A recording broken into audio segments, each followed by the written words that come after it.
Raba tompoko lafinaritra tompoko vavy ny météo antsika sabotsy fa 5 volana novambra 2024 ny sary avy hatrany aloha mbola mibahana eto amin'ny ilany antsinanana Madagasikara ato lay rahona hoentin'ilay tsiko avy atsimo antsinanana amin'ny ankapobeny antony izay mampidina ny hafanantsika amin'ny ankapobeny nefa dia isinda tsikelikely izy io na ialefaka izay tsiko avy atsimo antsinanana izay noho izany ato dia hiakatra tsikelikely indray ny hafanana amin'ny nosintsika ny toetrandro atolotra hoanao amin'ny rahampitso enina novambra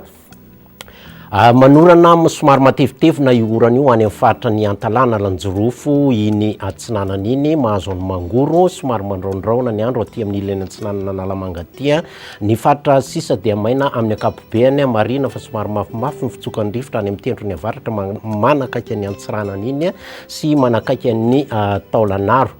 ny toetrandro ny tolakandro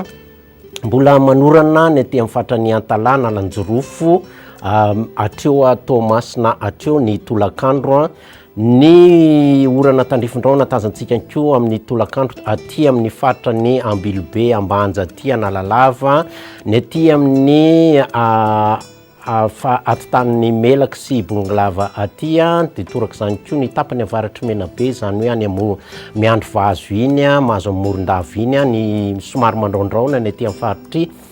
Manja sy Rebe sy Mahabo ary Belitsiribena iny faritra sisa moa dia maina amin'ny ankapobeny ny rivotra mbola mitoetra ihany aty amin'ny tendrony avaratra sy ny manakaiky ny taolanaro iny marim-panantsika 240 ny faritry ny afovoantany manodidina ny 7 hatramin'ny 13 degré Celsius ny faritry ny Morotsiraka ny mafana indrindra 13 degré Celsius ny any Antsoy any ny faritry ny Morotsiraka de tazantsika 13 hatramin'ny 13 na 14 degré Celsius ny eto afovoantany moa de manodidina ny 13 hatramin'ny 14 degré Celsius toetrandro amin'ireo tanàn-dehibe velan'ny Madagasikara manorana ny any Paris Milan Johannesburg Hoarankotroka izay ny any Nairobi any sy Bangkok iny ho an'ny nosy manodidina antsika dia manorana amin'ny ankapobeny koa ny any Maurice Comoro masoandro be ny any Seychelles mbola orana ihany koa tazantsika ny any La Réunion any